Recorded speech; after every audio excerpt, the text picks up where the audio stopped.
แก้มตาแก้มแก้มตาตอนนั้นแก้มมันยิ่งจงแก้มมันมักมันแก้มแก้ม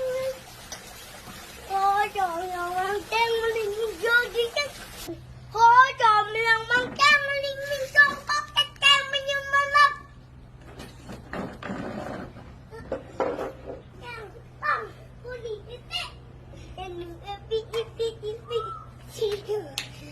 อ่ะนี่คือเป็ดตั้งโอ้จอมยังแก้มพี่ตาเข้าไปในบ้านพี่เหรอ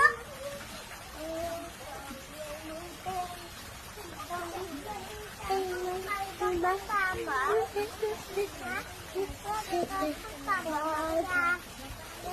ตามเหรอไอ้ผ้าขาวบางเธอดีไหนเธอซักไว้นะขอจอยังแก้มมันนิ่งๆจงจะเอามากองพอเรานวดเร็วๆแล้วเราต้องกองอีกทีบีบผ้าขาวบางกอง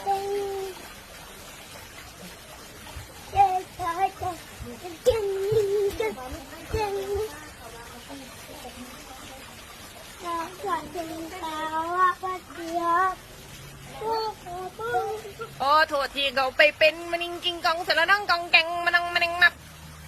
กองยังในชีวิตเธอมันจะจัดการทำมันไปในบ้านมาแล้ว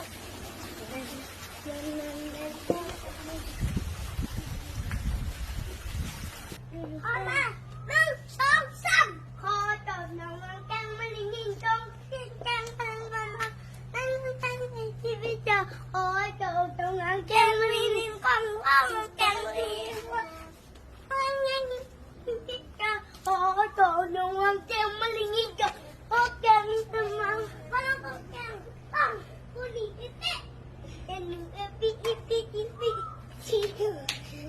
อ่ะนี่คือเป็ดตั้งมันดา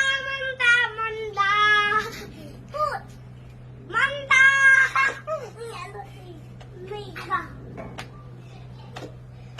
ขอจอมยังมังแก้มแต่ว่ามาดูลูกกิ้ว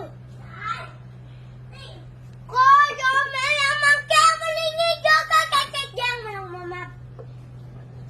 แต่ว่าโอเคถ้าทุกคนมาแล้วต้องให้ทุกคนรอดโอเคจะบ้านมาก่อนโอเคไหมก็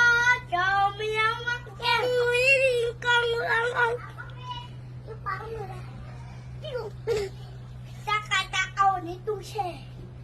เดี๋ยวโลกโอเคไหม